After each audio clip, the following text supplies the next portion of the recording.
buckle up, everyone, because today we're diving deep into the world of electric vehicles. Oh, yeah. And It's going to be a good one. specifically, we're focusing on a company that's been making some serious waves. Making waves is an understatement. I know, right? We're talking about BYD, a Chinese company that's been absolutely dominating the EV market in terms of sales. Yeah, they've been selling a ton of EVs. Exactly, but here's the thing. They haven't exactly been known for cutting-edge tech. Not really their thing, right? Well. Until now, that is. That's where this deep dive gets really interesting. So let's get right into it. Let's do it. BYD just announced a super bold plan. Bold is a good word for it. They're going to bring advanced driver assistance systems. You know what they're calling it. I do, actually. Navigate on Autopilot, or NOA for short. Snappy, right. I like it. And they're going to roll it out to all their vehicles. All of them. Every single one. By 2025. That's the goal. We're talking about even their most affordable models. Like the Seagull. Which starts at just $9,500. That's less than some people pay for rent. Seriously. Yeah. It's a game changer. I think it's safe to say BYD is shaking things up. Big time. But what's the strategy here? Why such a big push all of a sudden? Well, I think BYD recognizes that the EV market is evolving. How so? It's not just about price anymore. There's more to it now. Right, consumers are demanding more bang for their buck. They want the tech. The smart features. Even in the more affordable models. Exactly. So BYD's trying to get ahead of the curve. I think they're trying to redefine the curve. By making these autonomous driving features accessible to everyone. Democratizing the tech, you could say. I like that. But is it all talk, or are they really putting their money where their mouth Oh, is? they're serious, no doubt about that. How can you tell? They've assembled a massive team, over 1,300 people, It's a lot of people. all dedicated to ADAS development. Wow. And they're not skimping on the budget either. How much we're talking? They've set aside a whopping $13.6 billion. $13.6 billion. That's not messing around. That's a statement right there. It definitely is. They're all in on this. Okay, so they're clearly committed to this plan. Absolutely. But you mentioned earlier that they're not just focusing on highway driving, right? That's right. Something about city navigate on autopilot, too? That's their real moonshot. Tell me more. They're going for both. Highway and city? Highway navigate on autopilot HNOA? and city navigate on autopilot. CNOA. It's ambitious, no doubt. Ambitious is putting it mildly. I'm sure this has caught the attention of the entire industry. Oh, yeah. What's the reaction been like? Well, let's just say it's sent some shockwaves. I bet. Analysts are calling it a blitzkrieg. A blitzkrieg. That's pretty intense. BYD is moving fast and aggressively. They're not wasting any time. Their competitors are scrambling to keep up. So this is a major power play. I'd say so. It's not just about selling affordable EVs anymore. It's about who can offer the best ADAS features. At every price point. Ex- This could really shake things up. It already is. Okay, we've established that BYD is serious about this. No question about it. But let's get down to brass tacks here. Let's do it. What kind of technology are they packing into these cars? Even their most basic models come standard with some impressive hardware. Like what? 11 cameras, 11? 7 long range, Okay. and 4 wide angle. Wow, so they've got all their bases covered. A full 360-degree view. But all those cameras need some serious processing power. Right. What about the chips? Are they using top-of-the-line stuff?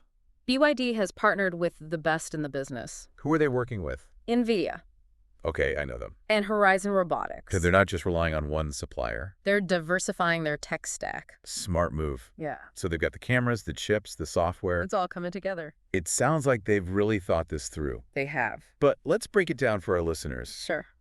What are the different levels of ADS that BYD is offering? They've got a tiered system. Like a good, better, best kind of thing? Yeah, you could say that. Okay, I like it. Tell me more. At the most basic level, you've got DiPilot 100. DiPilot 100, got it. It offers entry-level NOA functionality. So the basics. Right. Then we move up the ladder. To DiPilot 300. This one sounds more advanced. It includes HNOA. So that's the highway navigate on autopilot we talked about earlier. Exactly. Perfect for those long road trips. Just let the car do the work. That sounds pretty relaxing. It is. But what about city driving? That's a whole different ballgame, right? Much more complex. Yeah. Way more going on. Pedestrians? Unpredictable traffic patterns. So how does BYD handle that? That's where DiPilot 600 comes in. Their top-tier system. Exactly. So this is the one that handles both highway and city driving. This is the big leagues. Tell me more about DiPilot 600. This is where things get really interesting. Oh, I like where this is going. DiPilot 600 is pushing the boundaries. It utilizes multiple LiDARs. LiDARs, what are those? They're like super high-tech sensors Right. that create a really accurate 3D map of the environment. So the car can basically see everything around it. In a way, yes. That's incredible. And this is all happening in real time. Yeah. Wow. So with all this technology, what level of autonomy are we talking about here? DiPilot 600 is designed to support level 3 autonomy. Level 3. That sounds pretty advanced. It is. It means the car can handle most driving tasks. So, like, could you actually take a nap while the car drives itself? Theoretically, yes. In certain situations. Like what kind of situation? Think like highway driving Yes, or maybe stop-and-go traffic. So basically situations where you're not really doing that much driving anyway. Right, exactly. But I'm guessing there's still some limitations. Oh, absolutely. Yeah. Like, even with level 3, the driver needs to be ready to take over if necessary. So you can't completely check out. Not yet. So it's like having a really capable co-pilot. Yeah, that's a good way to put it. But you still need to be alert and ready to grab the wheel. Just in case. Makes sense.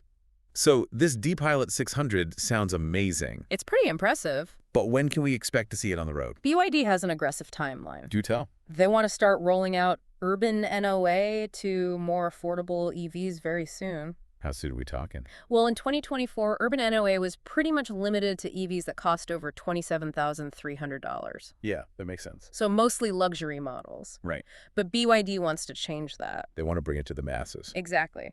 By 2025, they're aiming to have urban NOA in EVs priced around $20,500. Okay, that's a significant drop. And it gets even better. Even better. By 2026, they want urban NOA in vehicles that cost as little as $13,600. $13,600. That's incredible. It's basically making it accessible to everyone. That's the goal. But how can they afford to do that? I mean, this technology can't be cheap to produce. That's the genius of their plan. Okay, I'm intrigued. Tell me more. They're betting on economies of scale. So by producing this technology in massive volumes, Exactly. they can drive down the cost. And make it affordable for everyone. It's a bold strategy.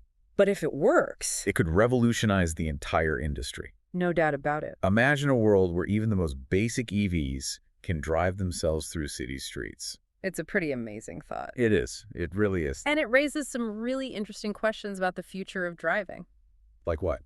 Well, if cars can drive themselves, will people even need to own them anymore? That's a good point. Maybe we'll see a rise in ride-sharing services. Or subscription models for autonomous vehicles. Exactly. Why own a car when you can just summon one whenever you need it?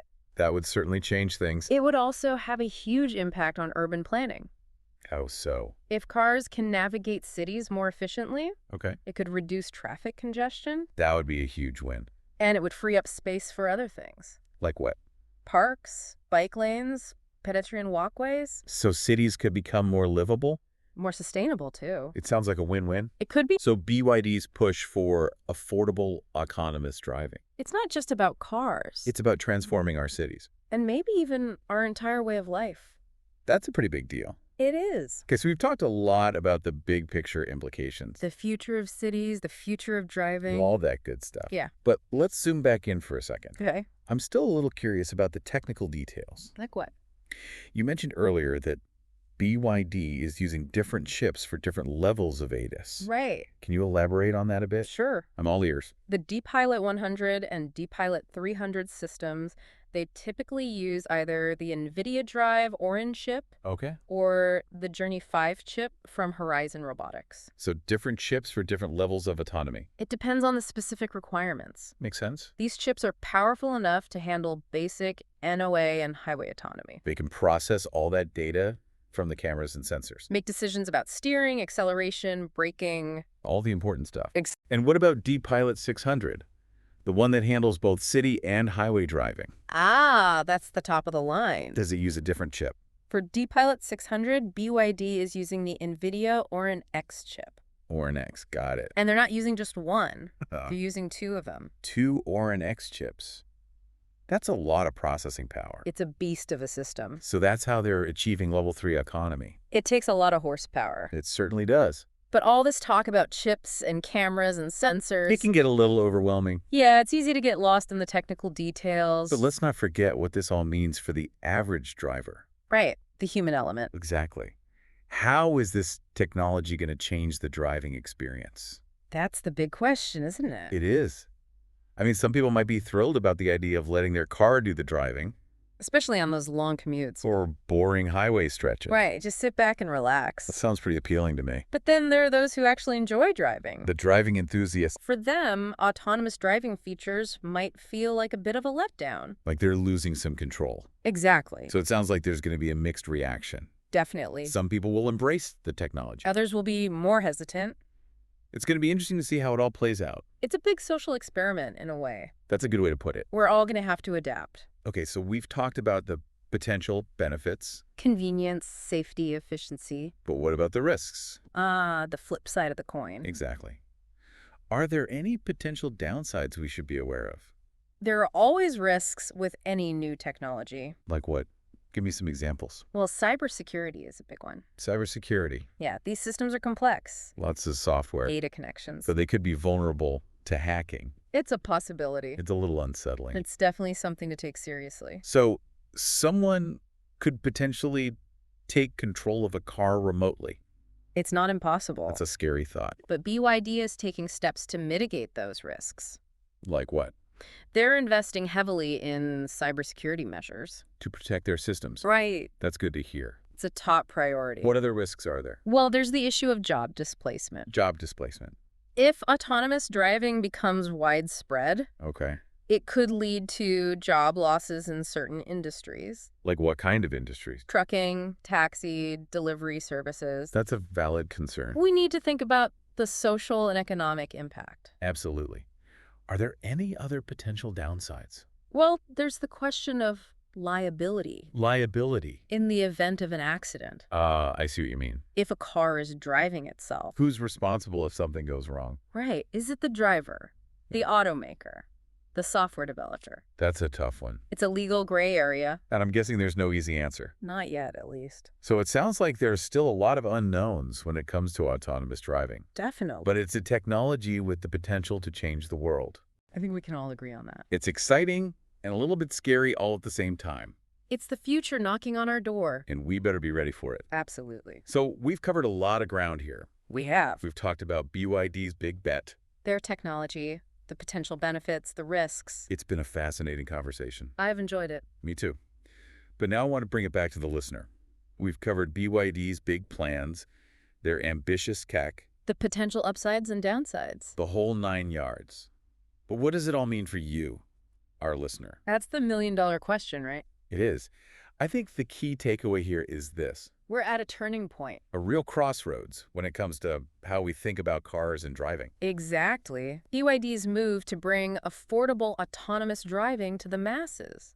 It's a sign of things to come. It's not a matter of if, but when this technology becomes the norm. So whether you're excited about the prospect of letting your car do the driving, Or a little bit wary of what it all means. one thing's clear. The future of driving is going to look very different from what we see today. No doubt about that.